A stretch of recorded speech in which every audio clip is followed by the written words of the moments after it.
వి gold trusted gold buyers మీరు తాకట్టు పెట్టిన బంగారాన్ని విడిపించి ఈ రోజు ఉన్న మార్కెట్ ధరకు కొనబడును.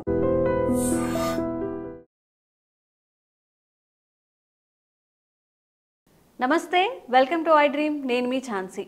అయితే ఈ బంగారం ఎంత ఉన్నా కానీ మనకి ఇంకా కావాలి అనిపిస్తూ ఉంటుందండి. మరి రేట్లు చూస్తే అసలు మనం కొనగలమా?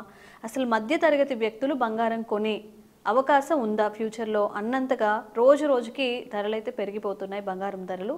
మరి ఎందుకు ఇలా జరుగుతుంది? దేనివల్ల బంగారం రేట్స్ ఇంతగా ఎక్కువగా పెరుగుతున్నాయి? ఈ విషయాలను డిస్కస్ చేద్దాం. ప్రస్తుతం అంతా ఉన్నారు founder and CEO of realtor oxygen and TEDx speaker Nandi Rameshwar Rao గారు. నమస్కారం అండి. సార్, పేదవాడి కళ, పెళ్ళికైనా సరే కొంత బంగారం కొనుక్కోవాలి అనుకుంటారు. ఇప్పుడున్న రేట్లు చూస్తుంటే కొంత బంగారం కాదు కదా, మనకి ఏవైతే అత్యవసరమైన వస్తువులు ఏవైతే ఉంటాయో, తాలిబొట్టు కానివ్వండి, తాడు పెడతారంటారు. ఒక సామాన్యుడికి అసలు బంగారం కొనుక్కోవడం కలగానే మిగులుతుంది అంటారా ముందు ముందు? కొంతవరకు కరెక్టే. ఎందుకంటే గోల్డ్ అనేది పచ్చదనం అనేది లేడీస్కి అత్యంత ఇష్టమైనది, ప్రీతికరమైనది. సో ఎప్పుడు కూడా మీరు టోటల్ వరల్డ్ అనాలిసిస్ చూసుకుంటే స్టాటిస్టిక్స్ ప్రకారం India is one of the highest consumption gold. మిగతా ఫారిన్ కంట్రీలో 2 గ్రాములు 3 గ్రాములు వేసుకుంటే అది వేసుకోరు వాళ్ళు. మనకి మంగళసూత్రం, నల్ల పోస్టులు, రకరకాలు వేసుకుంటారు, నెక్లెస్లు. సో మినిమం పెళ్ళికి వెళ్ళామంటే ఒక 15-20 తులాలు ఉంటేనే బయటికి వెళ్తారు. ఇప్పుడు 20 తులాలు కొనుక్కుంటే 20 లక్షలు. ఒకప్పుడు మా నాన్నమ్మ గారు చెప్పారు 20-30 రూపీస్ ఉండేదంట 1930s 40sలో. అది పెరుగుతూ ఈ స్టేజ్కి వచ్చింది. కరోనాలో 55-56 వేలు అంత చాలా రోజులు స్టిక్ అయింది, కొద్దిగా తగ్గింది అక్కడ. తర్వాత 65, తర్వాత 75లో చాలా రోజులు అయింది. ఈ గత మేబీ 2-3 monthsలో ఫ్రమ్ 65 నుండి 88,500 లేటెస్ట్ మేబీ నిన్న ఇవాళ rate. So which is two high. జనరల్గా అంతకుముందు ఎప్పుడు కూడా ఇంత హైక్ అనేది వచ్చేది, పెరిగేది తగ్గుతున్నది, కానీ ఇంత హైక్ వచ్చేది కాదు. సో ఇప్పుడు there are n number of reasons why the gold rate is going up. అదేవిధంగా 24 క్యారెట్, చాలామందికి 24 క్యారెట్లో పెట్టాలా 22 క్యారెట్లో పెట్టాలా అనేది ఒక పెద్ద సందిగ్ధం. దాంతోపాటు సిల్వర్ చూసుకుంటే సిల్వర్ కూడా ఎప్పుడు కూడా గోల్డ్ కంటే తక్కువ ఉంటుంది. అంటే సిల్వర్ 1 kg, గోల్డ్ 10 grams పోల్స్తాం. చూసుకుంటే సిల్వర్ కూడా 1,04,000 అయిపోయింది. మొన్న 1,03,000 దాకా వచ్చింది, మళ్ళీ తగ్గింది 97-96 వచ్చింది, మళ్ళీ పెరిగింది. అయితే సిల్వర్ ఎందుకు పెరుగుతుంది అంటే సిల్వర్ కన్జంప్షన్ ఎలక్ట్రికల్ వెహికల్స్లో వాడుతున్నారు. అంతకుముందు ఈవీ వెహికల్స్ ఉండేవి కాదు. ఈవీ అంటే పొల్యూషన్ ఫ్రీ. ఇప్పుడు గవర్నమెంట్ కూడా రాయితీలు ఇస్తున్నారు, కొనుక్కుంటే ఈ ట్యాక్స్ తీసుకోం, అది తీసుకోం, ఇది తీసుకో, అంటే just to encourage the public. ఎందుకంటే పొల్యూషన్ ఇప్పుడు ఢిల్లీ తర్వాత మళ్ళీ హైదరాబాద్ క్యాపిటల్ చేయాలని చూస్తున్నారు, సెకండ్ క్యాపిటల్గా. వాళ్ళు ఢిల్లీ ఆల్రెడీ పొల్యూషన్ ఉంది, మనది కూడా బెంగళూరు ఆల్రెడీ ఫుల్ ట్రాఫిక్. ఏదైనా మంచిది ఉన్న సిటీలో ఉంటే మనదే one of the best city in the world, 4th fastest city in the world, growing. ఇండియాలో 2nd fastest city. అండ్ హైదరాబాద్కి మనం చాలా బెనిఫిట్స్ ఉన్నాయి. హైదరాబాద్ 10 పాయింట్లు చెప్పొచ్చు. టెంపరేచర్ కానీ, కూలింగ్ కానీ, తర్వాత కాస్ట్ ఆఫ్ లివింగ్ కానీ, లాంగ్వేజ్ ప్రాబ్లం కానీ, వర్షాలు, హుడుడ్లు, బుడుమేరలు ఇవేమి మనకి జనరల్గా అప్లై కావు, మన హిల్స్లో ఉన్నాం కాబట్టి. Hyderabad is always the safest place for public.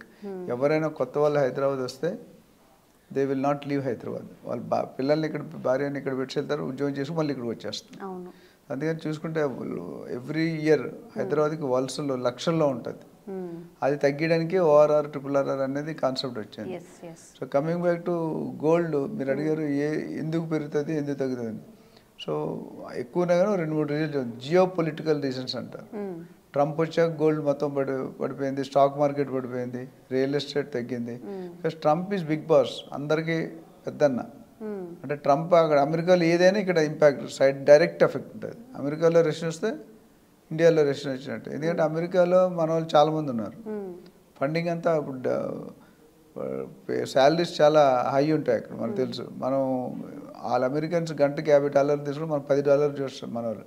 అందులో లేబర్ కాస్ట్ వాళ్ళు మన దగ్గరికి వచ్చేస్తారు. సో రెండో రీజన్ అంటే యుద్ధాలు అవుతున్నాయి, ఇజ్రాయెల్, ఇరాన్, యుక్రెయిన్, రష్యా, ఇవన్నీ. యుద్ధాలు అయినప్పుడు ఏమవుతుందంటే ఎవరు సిటిజన్స్ వెళ్ళరు, బయట వాళ్ళు టూరిజం ఉండదు, ఇండస్ట్రీ వర్కింగ్ ఉండదు, కొత్త ఇండస్ట్రీలు వెళ్ళవు. అప్పుడు ఏమవుతుంది, ఇన్కమ్ పడిపోతుంది. పడిపోయినప్పుడు ఏమవుతుంది, వాళ్ళు బతకాలి కదా. అప్పుడు ఎవ్రీ కంట్రీలో సెంట్రల్ రిజర్వ్స్ అంటే నిధులు ఉంటాయి, వెండి కానీ, బంగారం కానీ, డైమండ్ కానీ ఉంటాయి. అవి రిలీజ్ చేస్తారు. అంటే ఏమవుతుందంటే ఒకేసారి 1,000 టన్నులు 2,000 టన్నులు వచ్చాయనుకోండి, మార్కెట్లో అవైలబిలిటీ వెళ్ళిపోతుంది. రేట్ ఏంటి, డిమాండ్ ఈజ్ మోర్, సప్లై చేస్తే రేట్ పెరుగుతుంది. And supply is more demand అయితే రేట్ తగ్గుతుంది. సో ఇలాగ రిలీజ్ చేసినప్పుడు ఆ కొంతకాలం తక్కువ ఉంటుంది, తర్వాత మళ్ళీ పెరిగిపోతుంది. So that is one of the main reason.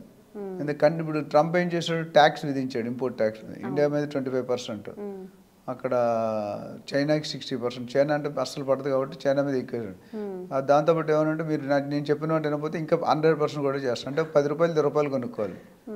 So ఇది ట్రంప్ చేసే యాక్టివిటీస్ మీద చాలా డిపెండ్ అయి ఉంటుంది బిజినెస్. నన్ను చూసుకుంటే మోడీ గారికి కుర్చీలాగా కూర్చోబెట్టాడు, మీరు చూసారు లేదు టీవీలో.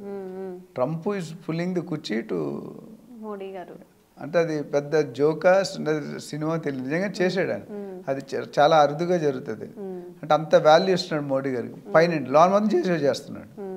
So that's different. So gold ఓవరాల్గా నాకు తెలిసి రానున్న రోజుల్లో డెఫినెట్గా ఆకాశం అంత ఎత్తి ఎదిగే అవకాశాలు చాలా పుష్కలంగా కనిపిస్తున్నాయి. ఎవరైనా డబ్బులుంటే కొనుక్కోవాలంటే దే కెన్ బై. అప్పులు చేసి కొనుక్కోమని చెప్పి but we have spare money, it's better to invest. ఎందుకంటే రియల్ ఎస్టేట్లో పెరిగినంత పెరగకపోయినా పెరుగుతుంది. స్టాక్ మార్కెట్ అనేది అంటే నేను జనరల్గా ఎక్కువ సజెషన్ అనేది దాని మీద అవగాహన ఉన్న వాళ్ళైతే స్టాక్ మార్కెట్కి వెళ్ళాలి. అవగాహన లేదు, మానిటరింగ్ లేదనుకోండి చేతులు కాల్చుకుంటారు. మన ఒకసారి కొలాప్స్ అయింది, ట్రంప్ ఎలక్ట్ అవగానే కొలాప్స్ అయింది, మధ్యలో మళ్ళీ మన కూడా కొలాప్స్ అయింది. సో ఎంత రిస్క్ ఉందో అంత ప్రాఫిట్ ఉంటుంది. But are you ready to take the risk? గోల్డ్లో రియల్ ఎస్టేట్ అంత రిస్క్ ఉంటుంది, ఉన్న క్యాలిక్యులేటెడ్ రిస్క్ అంటాం. కాబట్టి ఇన్వెస్ట్మెంట్ ఈ మూడు కూడా ఇప్పుడు ఇన్వెస్ట్మెంట్. గోల్డ్ని ఎంతమంది బంగారం యూసేజ్గా చూసేవారు, ఇప్పుడు ఇన్వెస్ట్మెంట్ ఆప్షన్గా చూస్తారు. స్టాక్ మార్కెట్ పడిపోతే ఇప్పుడు రియల్ ఎస్టేట్ డల్గా ఉంది కొన్ని రోజులు, స్టాక్ మార్కెట్ పడుతుంది, మరి ఇంకా నెక్స్ట్ ఆప్షన్ ఏముంది? Only gold. సో గోల్డ్లో పెట్టు. జనరల్గా ఫైనాన్షియల్ ప్లానర్స్ ఏమంటారంటే ప్రతి ఇంట్లో, మీ ఇంట్లో మా ఇంటి ఉన్నవారు కనీసం పావు కేజీ నుండి అర కేజీ నుండి కేజీ గోల్డ్ ఇంట్లో ఉండాలంట. ఎందుకంటే ఇప్పుడు ఎమర్జెన్సీ, కరోనా వచ్చింది, 20 లక్షలు కావాలి, ఎక్కడి నుండి వస్తాయి? రియల్ ఎస్టేట్ ఇమీడియట్ అమ్ముకోలేరు, స్టాక్ మార్కెట్ ఇమీడియట్ క్యాష్ వచ్చేది గోల్డ్. సో పెట్టుకుంటే ఒక ½ కేజీ గోల్డ్ పెట్టుకుంటే ఎప్పుడు కూడా మీకు నెక్స్ట్ 3 to 5 years సరిపడే ఇన్కమ్ మనకు రెడీగా ఉండాలి. ఎప్పుడైనా ఉద్యోగం పోవచ్చు, బిజినెస్ లాస్ రావచ్చు. ఇప్పుడు ఇల్లు లేదనుకోండి రోడ్డు మీద పడతారు. మీరు ఓనర్ అయితే టెనెంట్ కూడా ఉండలేడు. సో ఇవన్నీ చూసుకుంటే gold is going to increase, silver is also. నా ప్రొడిక్షన్ మేబీ నా లాస్ట్ టైం కూడా చెప్పాను, డెఫినెట్గా 1 lakh అయితే టచ్ అవుతుంది గోల్డ్, డౌట్ లేదు.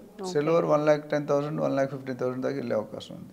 కొనుక్కునే వాళ్ళు ఎవరైనా ఉంటే ఇప్పుడే కొనుక్కోవచ్చు. అయితే మనం ఇంకొకసారి మాట్లాడదాం, ఆర్నమెంట్ కొనుక్కోవాలా లేదా 24 క్యారెట్ కొనుక్కోవాలి, సపరేట్ ఒక ఎపిసోడ్ చేద్దాం, టైం తక్కువ ఉంది కాబట్టి. Thank you sir. Thank you.